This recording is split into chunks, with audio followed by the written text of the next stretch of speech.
Magsitayo ang lahat para sa ating panalangin. Britney, panguluhan mo ang ating panalangin.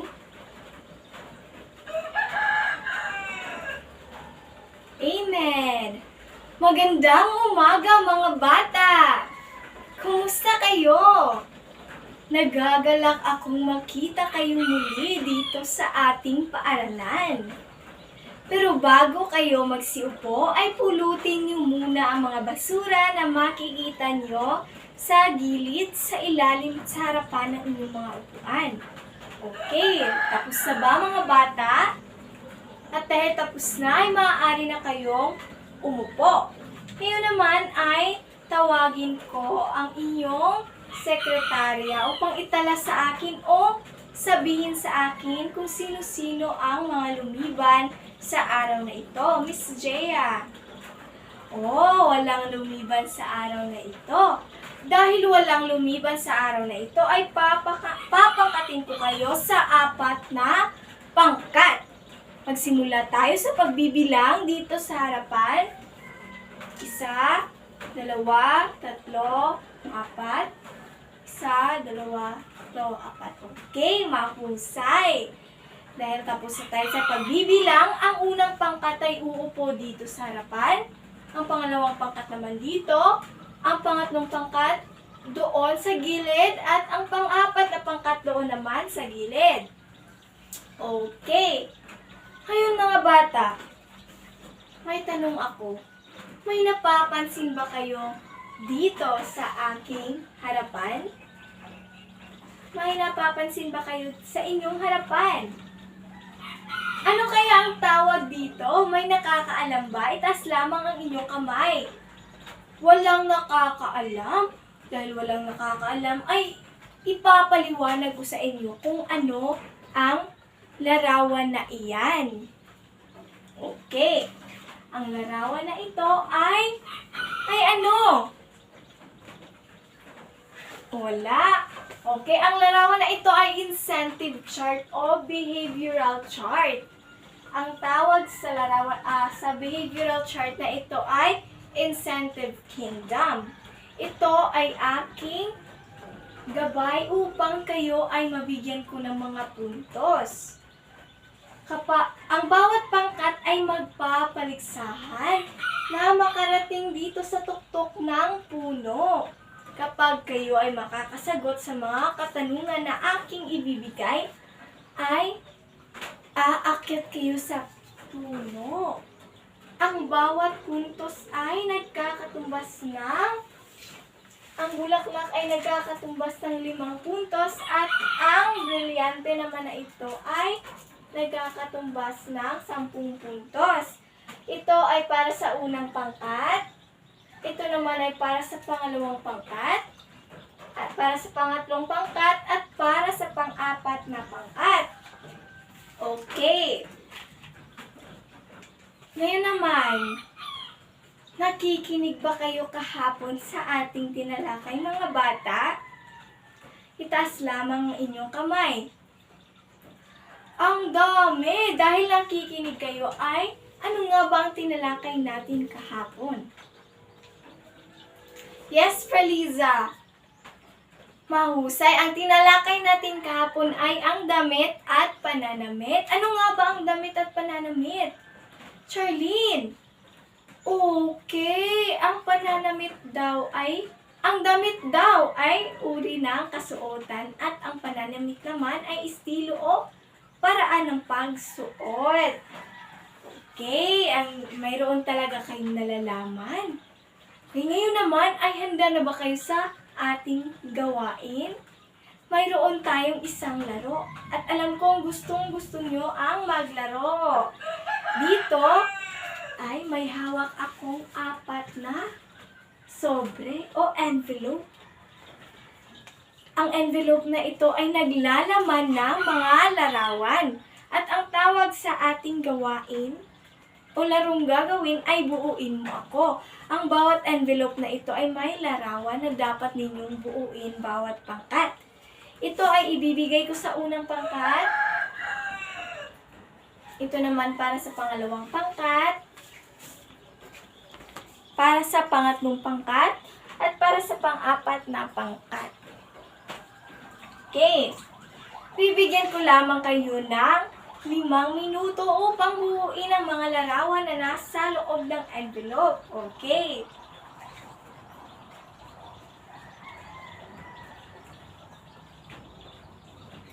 Tapos na ba mga bata? Wow, dahil tapos na ay atin nang ipapaskil ang mga larawan na inyong nabuo. Unang pangkat, ibigay nyo ang inyong larawan. Okay, ito ang kanilang nabuo. Pangalawang pangkat, pang-apat na pangkat, pang-tatlong pangkat. Okay, nakabuo sila ng ganitong mga larawan. Ngayon naman, base sa mga larawang nabuo nyo, ano kaya ang tatalakayin natin ngayong araw na ito? Okay, Rhea, mahusay na hulaan niya ang ating tatalakayin. Ang ating tatalakayin sa araw na ito ay ang kwentong bayan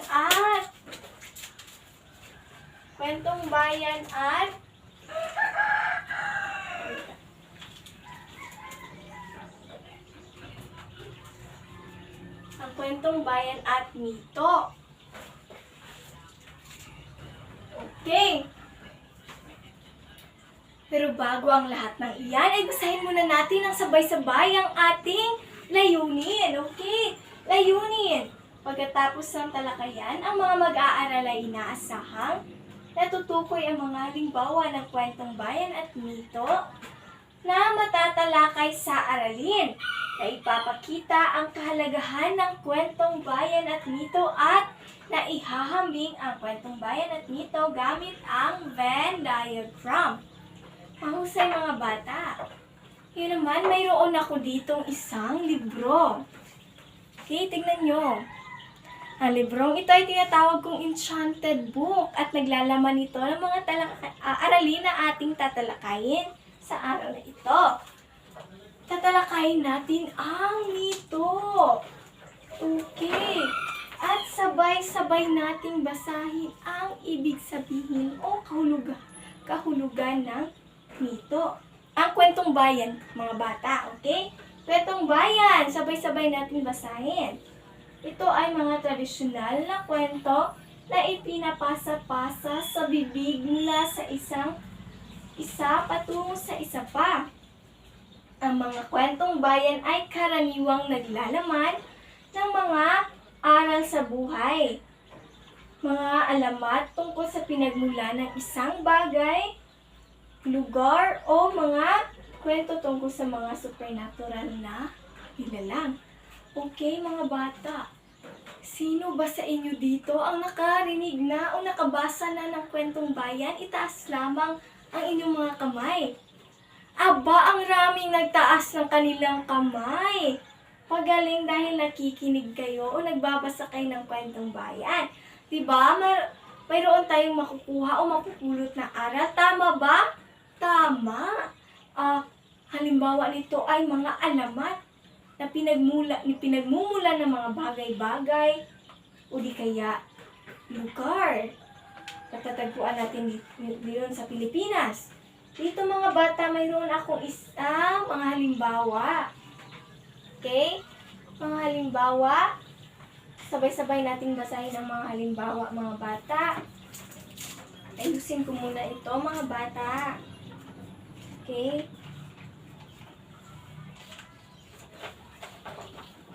Okay, mayroon tayong mga halimbawa dito. Ito ay mga alamat ng Iya, Matsing at Pagong, Ibong Adarna, Juan Tamad, Bernardo Carpio, Alamat ng Mayon, Biang ni Lamaang, Si Maganda at Si Malakas, at marami pang ibang mga kwentong bayan na inyong maririnig.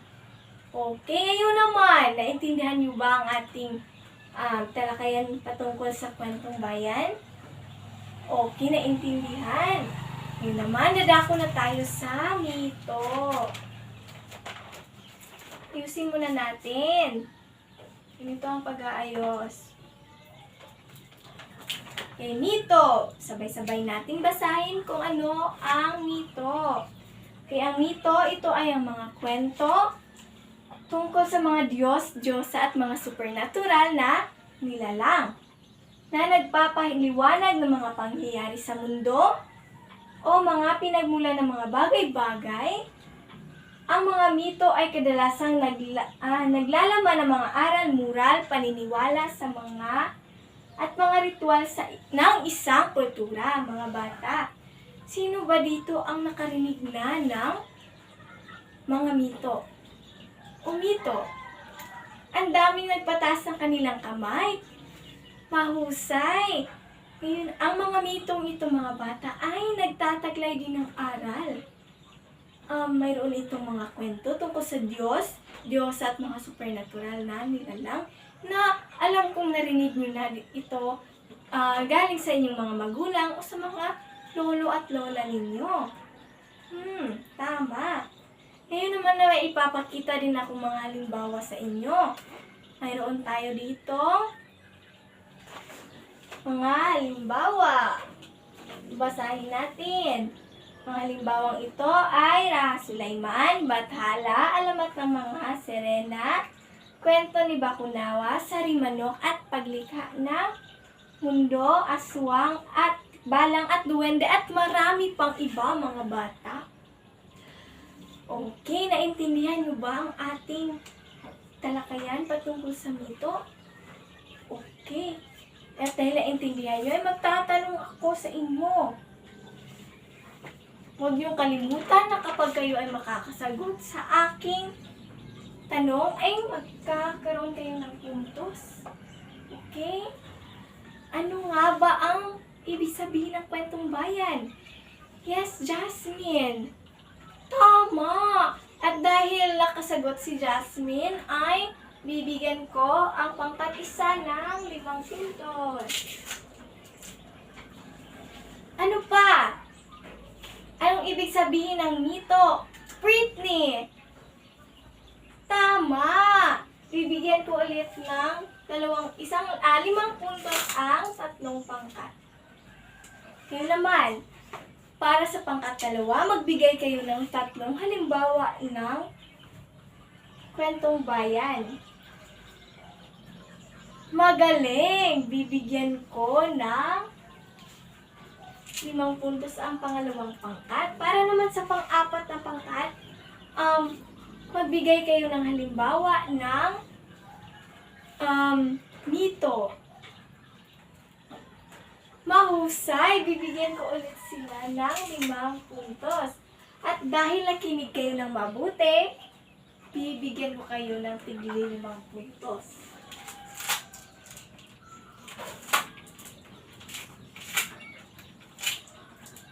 Ngayon naman, mga bata, dahil marami na kayong nalalaman at naintindihan sa ating tinalakay, ay magkakaroon tayo ng gawain. At maglalaro ulit tayo at alam ko na gustong-gusto nyo ang maglaro. Magkakaroon tayo ng message relay. At mayroon ako ditong inihandang mga salita. Bawat pangkat, ganito ang ating gagawin. Makinig ng mabuti, mga bata. Okay? Bawat pangkat ay pipili ng 5 representante o kalahok na pumila dito. Dito para sa unang pangkat, pangalawang pangkat, pangatlong pangkat at pang-4 na pangkat. Okay? Makinig ng mabuti. Ang mga mag-aaral na nasa harapan ay siyang magdadala ng mga mensahe patungo sa hulihang mag-aaral. At ang nasa hulihang mag-aaral naman ay siyang maghahatid ng mensahe o salita sa akin. Kapag tama o insakto ang inyong sagot, ay magkakaroon kayo ng 5 puntos bawat salita na inyong masasagot. Okay, handa na ba kayo sa ating laro? Okay, handa na. Simulan na natin ang laro. Okay.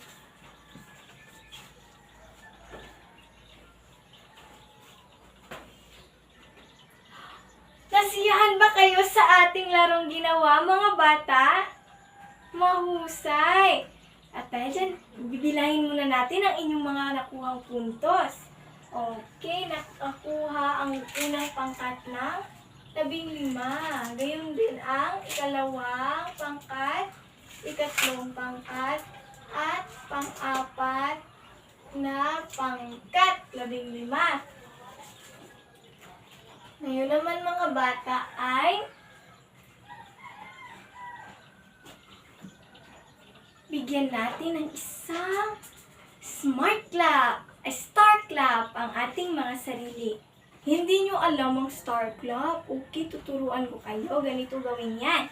1, 2, 3. 1, 2, 3. Star, star. You are star. Okay, kayo naman. Mahusay.